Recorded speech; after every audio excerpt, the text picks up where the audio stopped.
Trailer perdana Loki telah memukau para penggemar Marvel Cinematic Universe atau MCU sejak tayang perdana tahun lalu, tepatnya 11 Desember 2020, dan hanya dalam 2 bulan sejak mengudara, sebanyak 15 juta orang sudah menyaksikan cuplikan sinema berdurasi 2 menit 44 detik tersebut. Artinya banyak yang penasaran dengan Loki dan aksinya dalam multiverse nanti. Namun sebelum lebih jauh membahas hal tersebut, lebih baik kita kenalan dulu dengan dewa dari mitologi Nordik ini bersama jagat sinema.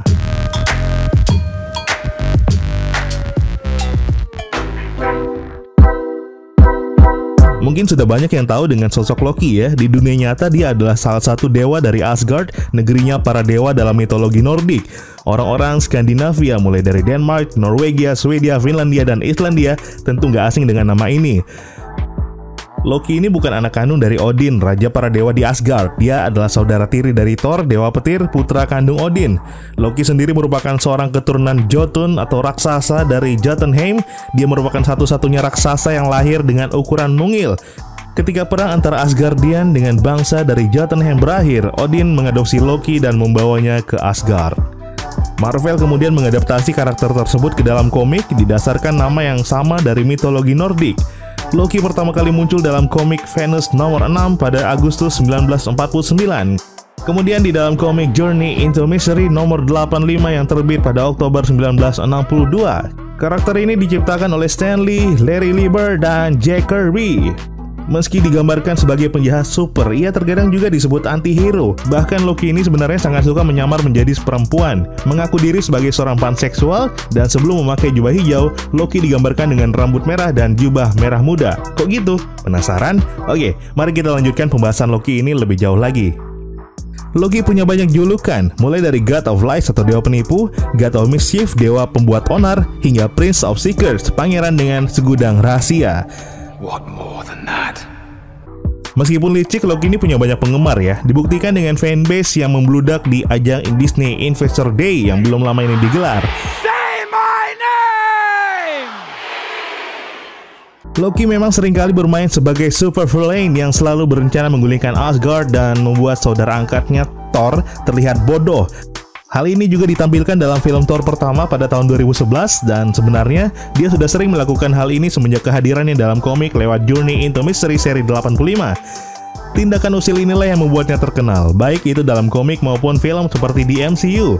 Glorious. Seperti ketika dia membuat onar dengan membawa pasukan Chitauri dalam The Avengers yang rilis tahun 2012 ketika menyerang New York. Gara-gara dia juga pasukan Avengers akhirnya bisa terbentuk. Thor pun ikut di dalam kelompok pahlawan ini. Welcome. Voice activation required. Thor, Access denied.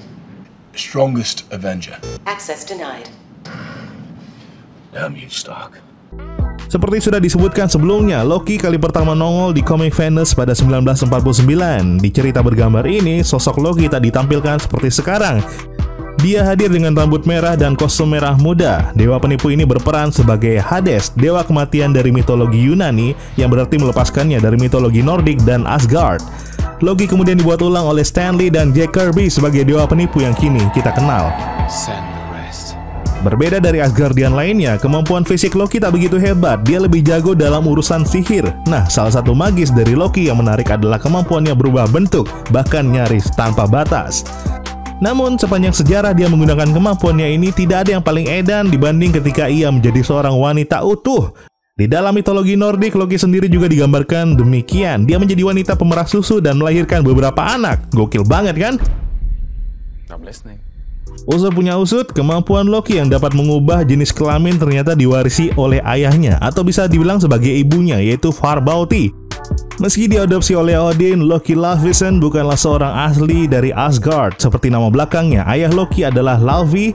Dia merupakan entitas raksasa yang berasal dari Jotunheim. Jika kalian ingat, riwayat Loki ini dikisahkan dalam film Thor yang dirilis pada 2011 lalu. Saking uniknya, Marvel kemudian memutuskan untuk kembali mengadopsi mitologi ini dalam beberapa cerita. Misalnya saja di komik Loki, Agent of Asgard pada 2014, di dalam kisah bergambar ini keahlian Loki mengubah bentuk sebagai perempuan lebih banyak diperlihatkan. Ia juga pernah menyamar menjadi Scarlet Witch alias Wanda Maximoff di dalam komik Mike Avengers. Lebih gila lagi, Loki juga pernah merasuki tubuh Lady Sif yang saat itu tengah menjalin hubungan romantis dengan Thor. It will hurt no less when I kill you in this form. Very well. Untuk merebut Asgard, sang dewa pembuat onar ini juga kemudian menipu Thor dengan tidur dengannya saat dia merasuki tubuh Lady Sif. Oh my god, ini pula yang menjadi alasan Loki menyebut dirinya sebagai panseksual, yakni seorang individu yang tidak memiliki batas atas pilihan dan aktivitas seksual mereka tanpa memperdulikan jenis kelamin dan identitas gender. Sebenarnya dalam serial Loki yang bakal tayang di Disney Plus, kehadiran Lady Loki juga banyak diperbincangkan. Sosok lain dari dewa penipu ini bakal ambil peran dalam kekacauan multiverse. Come on. What did you expect? Setiap karakter dalam jagat superhero atau supervillain pastinya pernah mati. Hal yang sama berlaku juga kepada Loki. Petaka itu terjadi sebelum film MCU, tepatnya pada 2010 di dalam komik Siege. Pada waktu itu Loki menipu para karakter Marvel untuk menyerang Asgard yang pada saat itu berada di dalam Amerika Serikat. Di dalam komik, Sentry yang bertugas menjadi Asgard berubah menjadi alter egonya yang gila dan jahat bernama Void. Ia menghancurkan Asgard dan merobek Loki menjadi dua. Dengan napas terakhirnya, ia meminta maaf kepada Thor atas tindakan yang ia lakukan selama ini. Tentu saja karena ini adalah komik, Loki akan terlahir kembali. Namun Loki yang terlahir kembali berbeda dengan yang sebelumnya. Inilah hebatnya Loki. Sesaat sebelum mati di dalam komik Siege, ia memikirkan rencana untuk keluar dari neraka atau Helheim agar terlahir kembali. Dalam komik Thor edisi 617, ihwal tersebut berhasil. Loki nyasar ke tubuh anak laki-laki 10 tahun dan tinggal di Prancis dengan nama Syrir, yang jika diartikan bisa bernama luck atau kunci. Thor mengetahui bahwa saudara tirinya itu masih hidup dan kini tengah menghabiskan hidup sebagai pencopet serta lupa mengenai dirinya di masa lalu. Thor lalu mengasuh Loki dan melatihnya untuk menjadi anggota dari Young Avengers. Selama menjadi anggota Young Avengers, ia banyak melakukan hal gila dan setelah mengetahui masa lalunya dari roh Loki yang pertama, ia memutuskan untuk kembali ke jalan supervillain seperti pendahulunya.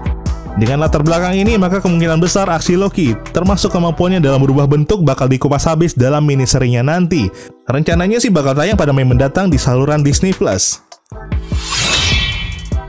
Jadi gimana? Makin gak sabar kan menanti miniseri dari Loki ini?